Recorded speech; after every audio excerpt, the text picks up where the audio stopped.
ओम शांति। 27 अगस्त 2020 के ईश्वरीय महावाक्य। पहले सुनते हैं मुरली की मुख्य पॉइंट्स।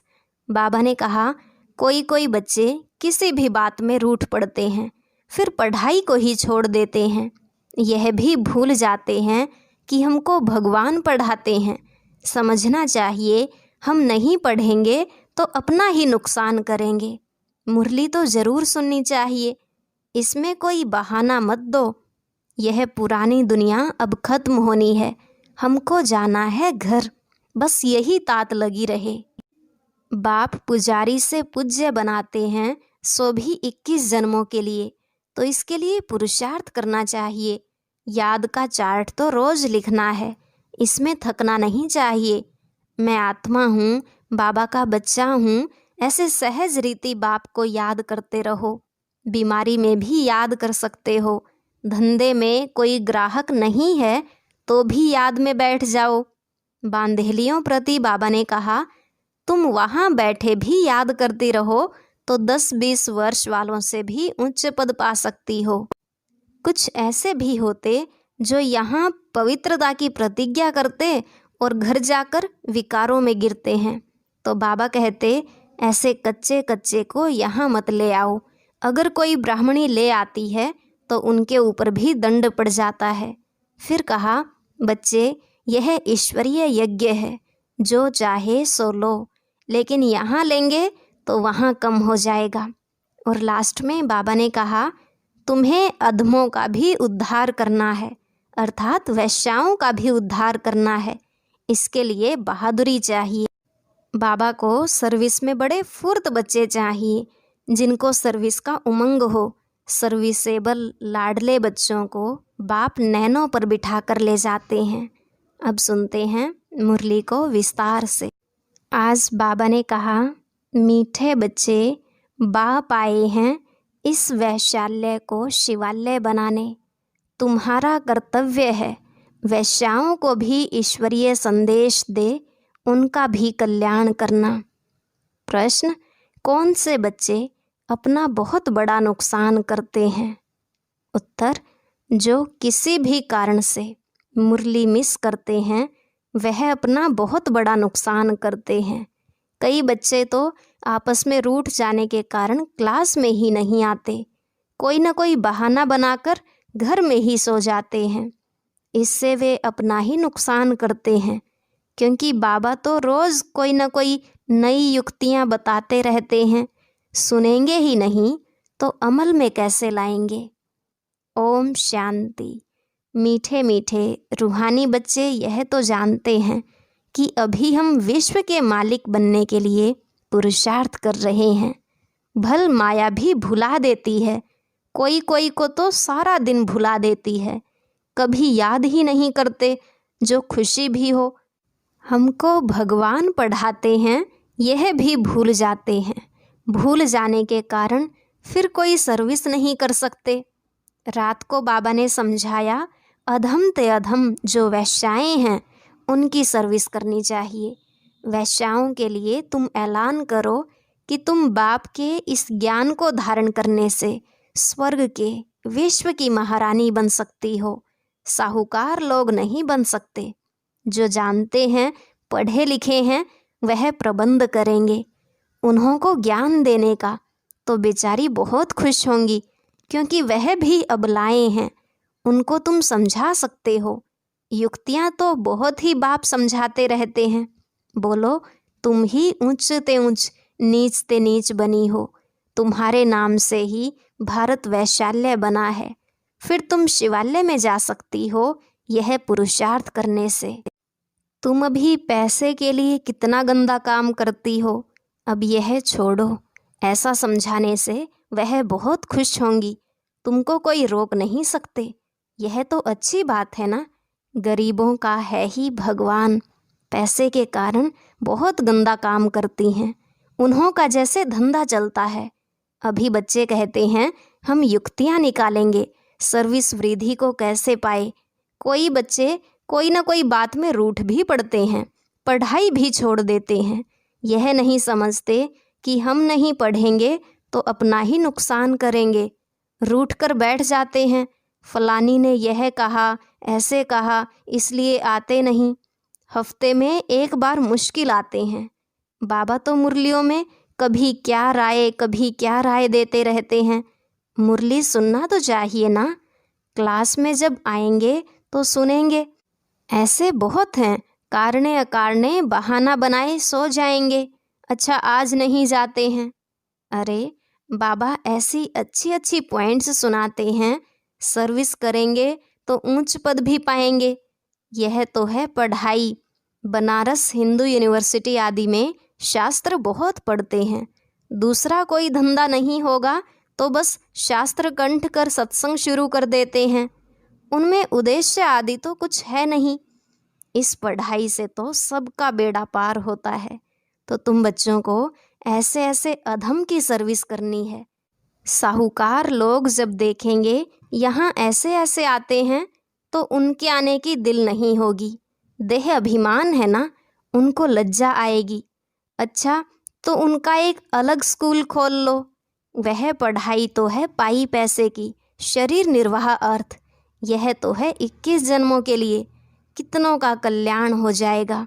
अक्सर करके माताएं भी पूछती हैं कि बाबा घर में गीता पाठशाला खोलें।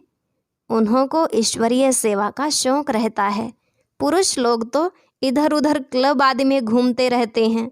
साहूकारों के लिए तो यहाँ ही स्वर्ग है, कितने फैशन आदि करते रहते हैं। लेकिन देवताओं की तो नेचुरल ब्यूटी देखो कैसी है, कितना फर्क है।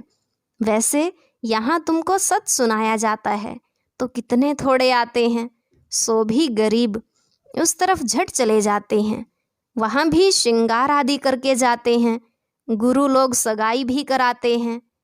यहाँ सगाई कराई जाती है तो भी बचाने के लिए, काम चिता पर चढ़ने से बच जाए, ज्ञान चिता पर बैठ पदम भाग्यशाली बन जाएं। माँ बाप को कहते हैं यह बर्बादी का धंधा छोड़ चलो स्वर्ग में, तो कहते हैं क्या करें, यह दुनिया वाले हमारे ऊपर बिगड़ेंगे कि कुल का नाम बदनाम करते हैं। शादी न कराना कायदे के बरखिलाफ है। लोक लाज कुल की मर्यादा छोड़ते नहीं हैं। भक्ति मार्ग में गाते हैं मेरा तो एक दूसरा ना कोई। मीरा के भी गीत हैं। फीमेल्स में नंबर 1 भक्तिन मीरा, मेल्स में नारद गाया हुआ है। नारद की भी कहानी है ना। तुमको कोई नया आदमी कहे मैं लक्ष्मी को वर सकता हूँ तो बोलो अपने को देखो लायक हो, पवित्र सर्वगुण संपन्न हो। यह तो विकारी पतित दुनिया है। बाप आए हैं उनसे निकाल पावन बनाने। पावन बनो तब तो लक्ष्मी को वरने के लायक बन सकेंगे। यहाँ बाबा के पास आते हैं, प्रतिज्ञा करते हैं, फिर घर में जाकर विकार में गिरते हैं। ऐसे ऐसे समाचार आते हैं। बाबा कहते हैं ऐसे ऐसे को जो ब्राह्मणी ले आती है उनके ऊपर भी असर पड़ जाता है। इंद्र सभा की कहानी भी है ना, तो ले आने वाले पर भी दंड पड़ जाता है। बाबा ब्राह्मणी को हमेशा कहते हैं कच्चे कच्चे को मत ले आओ, तुम्हारी अवस्था भी गिर पड़ेगी क्योंकि बेकायदे ले आए। वास्तव में ब्राह्मणी बनना है बहुत सहज, 10-15 दिन में बन सकती है। बाबा किसको भी समझाने की बहुत सहज युक्ति बताते हैं।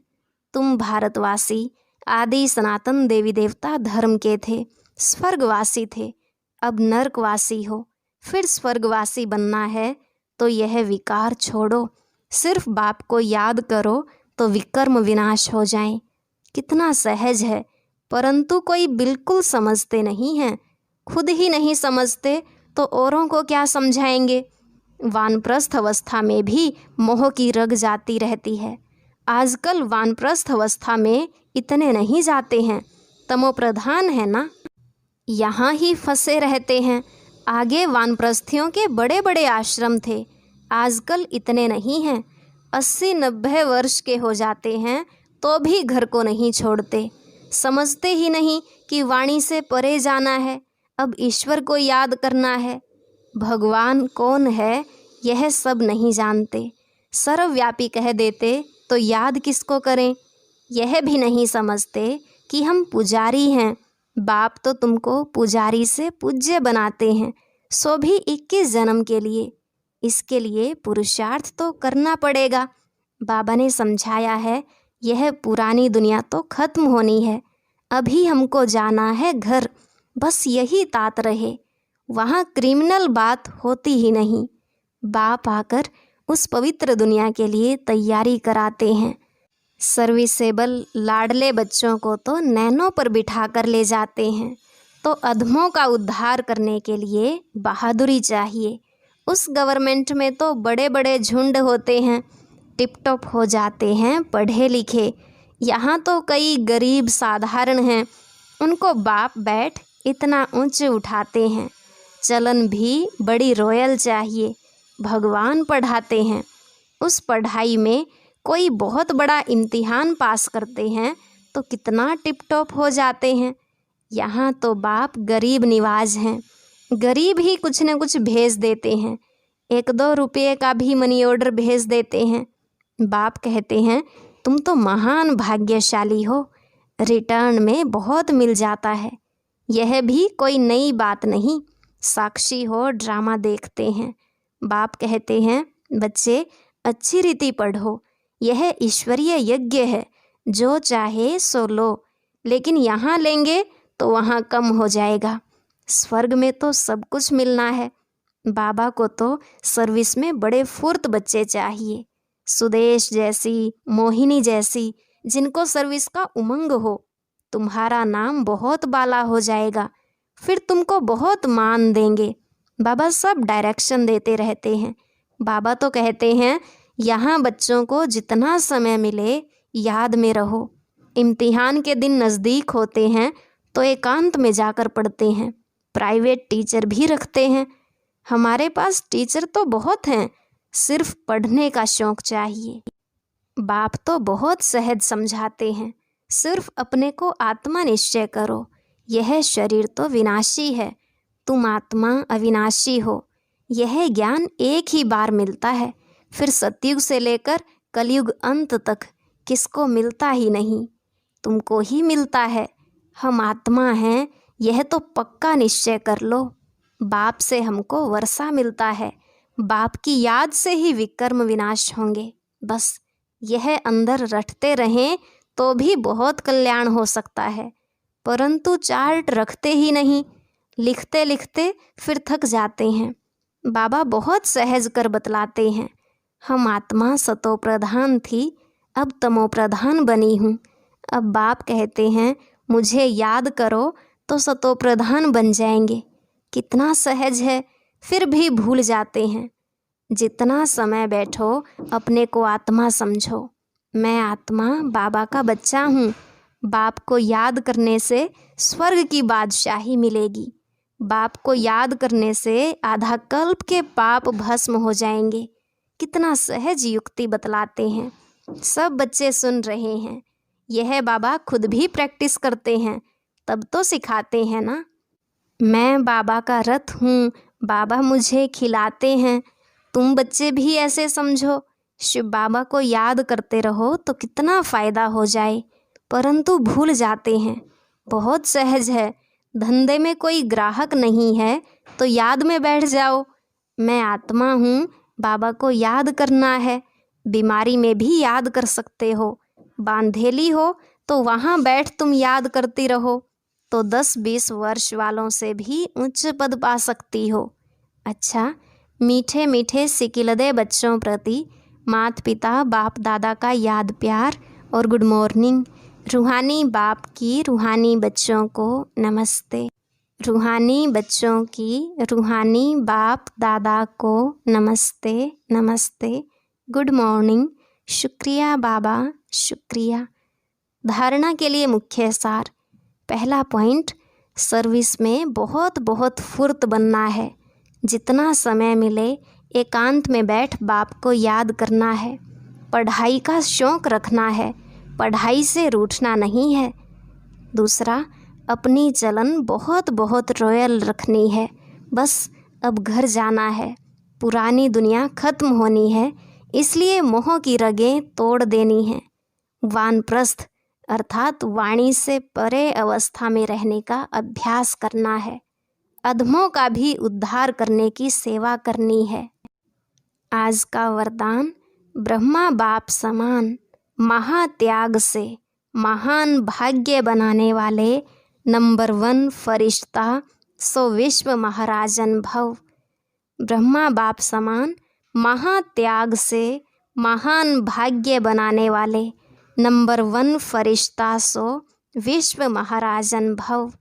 बाबा ने कहा, नंबर 1 फरिश्ता सो विश्व महाराजन बनने का वरदान उन्हीं बच्चों को प्राप्त होता है जो ब्रह्मा बाप के हर कर्म रूपी कदम के पीछे कदम उठाने वाले हैं, जिनका मन बुद्धि साकार में सदा बाप के आगे समर्पित है।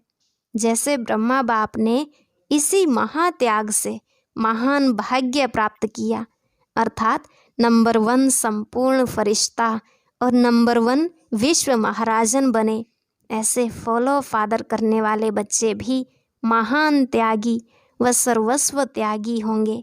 संस्कार रूप से भी विकारों के वश का त्याग करेंगे। आज का स्लोगन, अभी सब आधार टूटने हैं, इसलिए एक बाप को अपना आधार बनाओ।